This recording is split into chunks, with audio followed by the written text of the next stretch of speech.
Bom dia, gente. Boa tarde, boa noite. Observe a figura, né? Nós temos aqui a primeira figura. Nessa primeira posição, nós temos aqui essa figura representada por um quadrado.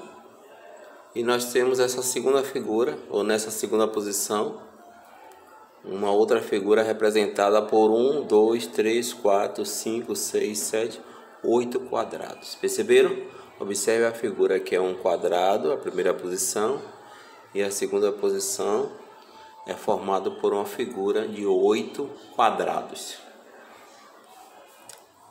Nessa figura está representada uma sequência de quadrados. Continuando essa sequência, podemos afirmar que a quantidade de quadrados referente à quinta posição é... Perceberam? Note, observe a figura. Percebemos a primeira figura representada por um quadrado, que é a primeira posição, e a segunda figura, 8 quadrados, a segunda posição. Nessa figura está representada uma sequência de quadrados. Continuando essa sequência, podemos afirmar que a quantidade de quadrados referente à quinta posição é... Vamos aí? Vamos aí. Que é meu A1. Meu A1 é 1 elevado ao cubo, ou a 3. Que é meu A1? Isso aqui é uma potenciação. O expoente, ele manda. Ele está dizendo que eu tenho que repetir a base quantas vezes? 1, 2, 3. Então, que é meu A1 aqui? 1 vezes 1, 1. 1 vezes 1, 1. Então, 1 elevado ao cubo é igual a quanto, gente? A 1. Então, justamente aqui, essa é minha primeira posição, certo? O quadrado, essa primeira posição é representada apenas por um quadrado. Quem é meu A2? Meu A2, aqui não é A1, né? 1 elevado ao cubo. O A2 é a mesma coisa, é o 2 elevado ao cubo. O que é que meu A2 está dizendo? O expoente diz que eu tenho que repetir a base quantas vezes? 1, 2, 3. Quem manda esse cidadão aqui, ó, que está na cabeça dessa base. Então, de posse disso, meu A2 é quanto? 2 vezes 2, 4. 4 vezes 2, 8. Lembre-se, gente, que na potenciação você trabalha com a multiplicação. Obedece o que o expoente manda 3 vezes. Se tivesse 4, seria 4. E aí, multiplica. Por que eu cheguei a 8? Porque ao fazer o somatório, eu percebi que 2 elevado ao cubo é igual a 8 quadrados. Então, meu A1 ou minha primeira posição é 1 quadrado, minha segunda posição é 8 quadrados. Mas eu quero saber qual a quantidade de quadrados referente à quinta posição. Se meu A1 é 1 quadrado, meu A2 é formado por 8 quadrados, vamos aqui, eu vou mostrar aqui. Eu poderia já ir direto para o meu A5, e aí só era botar 5 elevado ao cubo. Vou mostrar o passo a passo. Se eu quisesse saber que é a minha terceira posição, eu ia repetir esse 3, e ia levar o mesmo jeito a todo mundo aqui elevado ao expoente 3 ou ao cubo. Então, que é meu A3, o expoente diz que eu vou repetir a base quantas vezes? 1, 2, 3. 3 vezes 3, 9. 9 vezes 3, 27. Então, se eu estivesse aqui à procura da minha terceira posição, seria a resposta 27. Se eu estivesse à procura da minha quarta posição, seria 4 elevado ao cubo, que é meu 4. O expoente diz que eu vou repetir a base quantas vezes? 1, 2, 3. Então, meu A4 é quem? 4 vezes 4, 16. 16 vezes 4, 64. Certo? Mas eu quero quem, gente? Aí pede o quê? Vamos aí? Observe a figura, a primeira posição, quadrado, a segunda posição, 8 quadrados. Nessa figura está representada uma sequência, certo? Nessa figura está representada uma sequência de quadrados. Continuando essa sequência, podemos afirmar que a quantidade de quadrados referente à quinta posição é... Pronto, que a minha quinta posição é o A5. Que é meu A5, eu repito, é o mesmo 5 elevado ao cubo, assim como aqui foi o 4 elevado ao cubo, e aqui é o 3 elevado ao cubo, aqui é o 2 elevado ao cubo, aqui é 1. Apenas você representa o mesmo A1, você apenas repete, só eleva ao expoente. Então aqui é meu A5, o expoente diz que eu repeti a base quantas vezes? 1, 2, 3. Meu A5 é 5 3 vezes. O expoente diz que eu repeti a base. 5 elevado ao cubo é 5 3 vezes. 5 ao cubo é o mesmo que 5 vezes 5, 25 vezes 5 vezes 5, 125. Então, gente, como aqui, observe a figura. A primeira posição é um quadrado, a segunda posição é formada por uma figura com 8 quadrados. Nessa figura está representada uma sequência de quadrados. Continuando nessa sequência, podemos afirmar que a quantidade de quadrados referente aqui da posição é 125. Se eu estivesse aqui à procura da quarta posição, seria 64. Se eu estivesse à procura da terceira, seria 27. Mas como eu estou à procura da quinta posição, a resposta é 125. Como foi que eu descobri isso? Aqui diz que nessa figura está representada uma sequência de quadrados. Então eu tenho que repetir o mesmo padrão. Se eu encontro na primeira posição 1, como é que eu faço para encontrar na segunda posição 8? Repetindo o mesmo parâmetro do 1. Na sequência é sempre uma repetição. Se no 1 eu utilizei o cubo, no 2 também eu tenho que utilizar o cubo. Se eu utilizar 1 eu utilizei o cubo e o 2 eu utilizei o cubo e bateu certinho o número 8, então eu já percebi que o jogo da sequência é esse.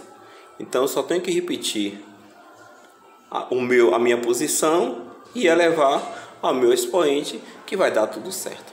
E foi isso prontamente que fiz. Então, na verdade, gente, é uma questão de lógica. Você olha o quadrado, analisa, e aí você vai tentar interpretar, compreender como foi que esse cidadão encontrou essa primeira figura apenas com o valor 1, representando um quadrado, e a segunda figura ele encontrou 8, representando o segundo quadrado. 8 representando a segunda posição.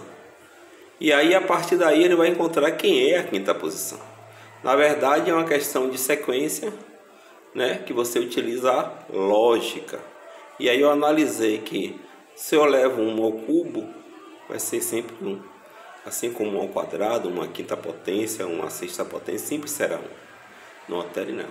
Mas aí para 8, qual é o número? Eu vou utilizar 2. O que é que me possibilita se eu botar o 2 para chegar em 8? Se eu elevar ao cubo. Coincidiu o cubo no A1, 1 eu elevei a 3. O cubo no A2, 2 eu elevei a 3. Então a sequência é essa. O cubo no A3, 3 elevado ao cubo. O cubo no A4, 4 elevado ao cubo. E o cubo no A5, 5 elevado ao cubo. Vai bater justamente certinho. Então, baseado nessa questão, observe a figura. Primeira posição, 1 quadrado. Segunda posição, 8 quadrados. Nessa figura está representada uma sequência de quadrados. Continuando essa sequência, podemos afirmar que a quantidade de quadrados referente aqui da posição é a 125. Gente, em nossas aulas nós sempre estamos tratando também um pouquinho de educação financeira, né? Por que educação financeira hoje? Porque hoje em dia a educação financeira está sendo tratada até no ensino médio. Por que iniciou-se a educação financeira? Primeiro, por causa da crise que nós estamos enfrentando, né? Os nossos jovens no futuro não terão mais emprego, assim como nossos pais e nós tivemos no passado. Então vai ter que se tornar empreendedores como uma forma de sobrevivência. Vai ter que arranjar o seu próprio pão ao invés de se tornar CLT, né? Então o governo já percebeu isso e aí, como estratégia, também ele está utilizando com o objetivo de preparar os futuros jovens que estão chegando agora para se empreender, né? Ir atrás do seu próprio futuro sem precisar de empregos. Pronto. Uma outra coisa, o que ocorria O aluno ele formava na universidade ou na faculdade, e aí ao formar, quando ele saía, ele não sabia gerenciar o seu próprio dinheiro. E foi observado que muitos alunos de medicina, da engenharia, quando eles saíam, eles continuavam apendengando na vida, porque às vezes ganhava muito, mas gerenciava o dinheiro que ganhava de uma forma tão péssima que só vivia na penúria. Então, essa questão do ensino superior, que hoje é utilizado no ensino médio, que é algo obrigatório, né, no ensino médio, anteriormente começou no ensino superior devido a essa carência, essa dificuldade que muitos alunos que formados em medicina, que formavam em engenharia, em professor e assim por diante, eles tinham, então com o objetivo de orientar eles. E hoje nós temos observado até mesmo nas mídias sociais diversas aulas, né, relacionadas à educação financeira. Porque qual é o segredo da educação financeira? Não é quanto que você ganha. O segredo da educação financeira é quanto você administra, né? E nós temos relatos de pessoas que ganhavam muito e não tinha nada, e pessoas que sempre ganhou um pouquinho, mas sempre conseguiu fazer as coisas. Qual era o motivo? Às vezes a pessoa, apesar de pouco estudo, ela tinha esse contato da educação financeira. Na educação financeira, nós temos tantos economistas que não sabem nem gerenciar o seu próprio dinheiro. Ele sabe falar de bilhões, de outros, de bancos, mas o seu próprio dinheiro ele não sabe gerenciar. Nós temos milhões de matemáticos que também não sabem gerenciar o seu próprio dinheiro. Então a educação financeira não é saber fazer conta, é saber administrar. Está mais realizado em administrar do que saber fazer conta. É administrar a sua própria vida. E aqui na aula de administração financeira, uma coisa que eu achei interessante, uma frase interessante. Pessoas de mentalidade pobre, elas trabalham para ter o dinheiro para usar no conforto. Primeiro dinheiro, troca de carro. Primeiro dinheiro, compra um relógio. Primeiro dinheiro, quer roupa de marca. Primeiro dinheiro, quer comprar queijo. Isso é interessante, perceberam? Eu lembro de uma história que eu vi, né? E aí um cidadão estava desempregado há muito tempo, há praticamente 2 anos. E aí um belo dia, um cidadão chega na casa desse cidadão que estava desempregado. O homem estava tirando férias, nem emprego, estava só tirando férias de um colega, né? Não tinha nada afirmado que ele iria continuar no emprego, apenas estava tirando férias. E aí a casa dele estava um banquete, comendo queijo, né? Então aí entra pessoas de mentalidade pobre, elas trabalham para ter dinheiro, para usar no conforto. Classe média, né? Eles pensam muito no dinheiro, só ter conforto. As pessoas de mentalidade ricas, elas trabalham para ter o dinheiro, para o dinheiro trabalhar por elas. É essa a mentalidade. A pessoa que tem mentalidade rica, que ela faz assim, eu quero comprar um carro. O que é que eu vou fazer? Eu vou gerar algo que me gere um ativo, e esse ativo me gere uma grana. Com essa grana eu compro o carro, não vou precisar mexer no meu bolso. O meu próprio investimento vai pagar o carro. Aí eu lembro de uma palestra que eu assisti, onde o cidadão disse que ele contando a história de um amigo dele que estava naquela ocasião com 55 mil, não sei se era reais, provavelmente era cruzeiro, tem muito tempo isso. E aí a esposa dele estava grávida, já estava próximo de ter neném, e eles estavam com o objetivo de comprar um carro novo para facilitar a vida, né, para levar ela para o médico e assim por diante. E nesse período surgiu uma sala de um shopping vendendo justamente com esse dinheiro. E aí esse essa pessoa que tinha um amigo que era o coach financeiro, né? O marido dessa... ele conversando com o coach financeiro, ele contou, né, que a esposa dele queria comprar o carro. E seu amigo, que era um coach financeiro, virou para ele e disse assim: por que você não compra essa sala? Custa 55 mil, você aluga e com o dinheiro do aluguel desse daqui você compra financiado o carro. Vai faltar talvez 50 reais ou 100, você só faz inteirar. Ele ficou com medo da esposa. Pensou. E aí tomou a decisão. De início ele pagava a parcela do carro com o dinheiro do aluguel e botava quase mais 100 reais em cima. Um ano depois, o aluguel aumentou, ele já não precisava mais pagar, só pagava só com o valor do aluguel.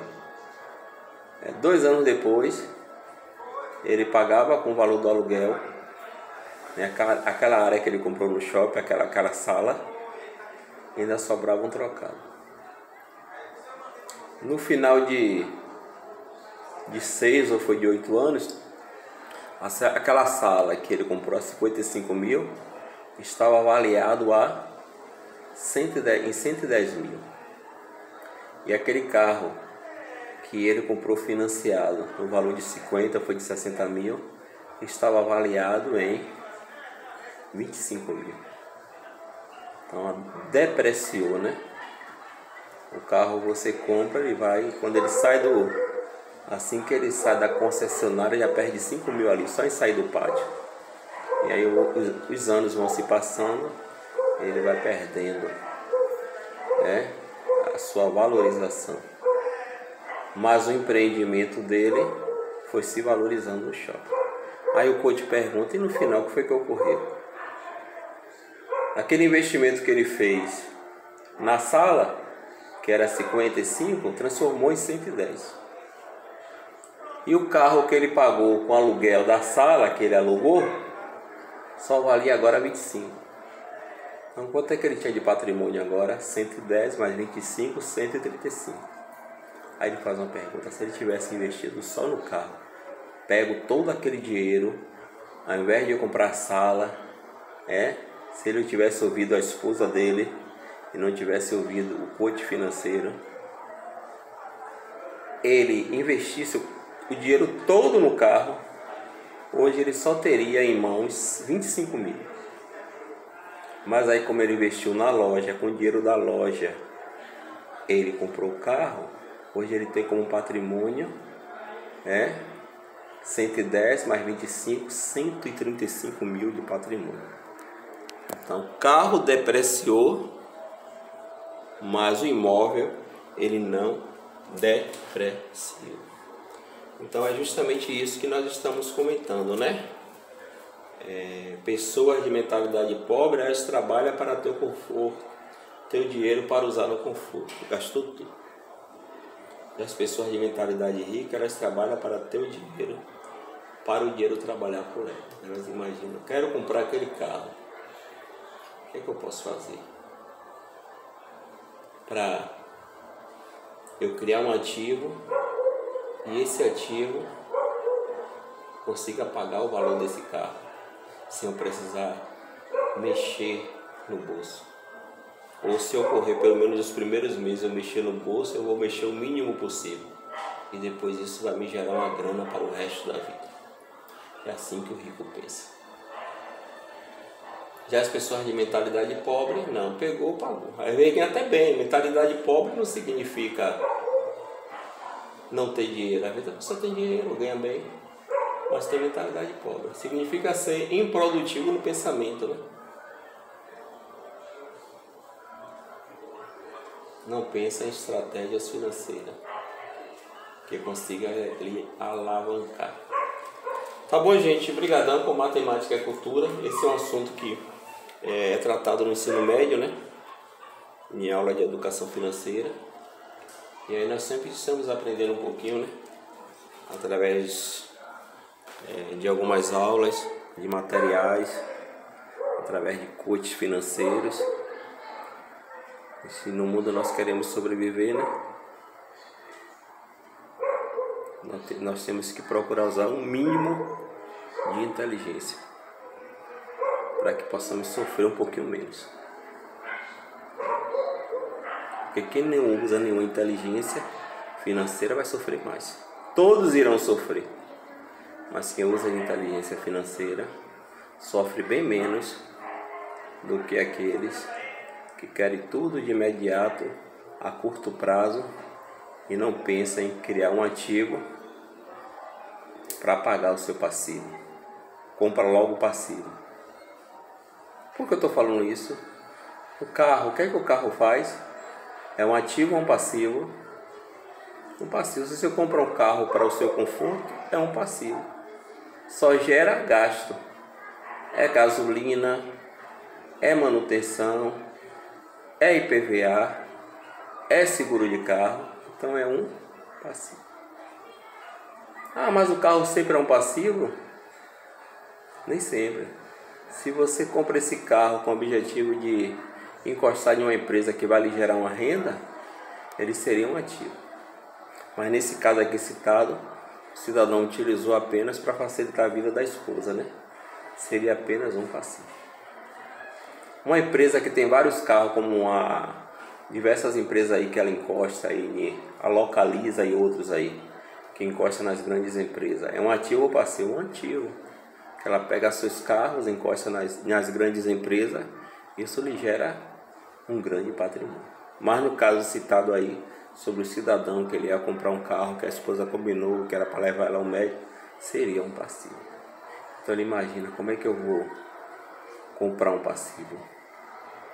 Aí o coach ensinou a ele, o coach financeiro: compre um ativo, que esse ativo consiga pagar o seu passivo.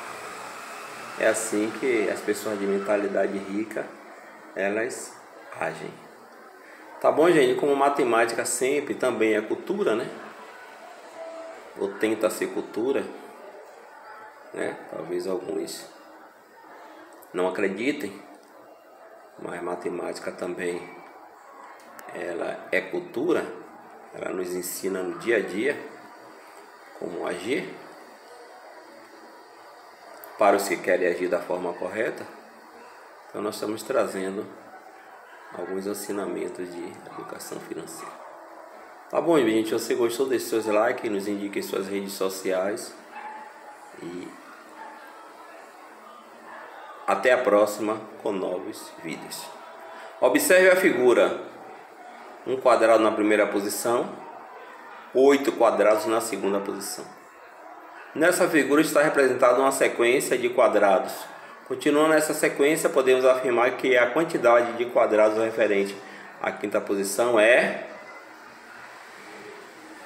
Se fosse a terceira posição seria 27, a quarta posição seria 64, mas aí como pede a quinta posição, 125. A primeira posição, A1 é 1, A2 é 8 quadrados, e a 5 é 125. Gente, se você gostou, deixe seus likes, indique suas redes sociais. E até a próxima com novos vídeos.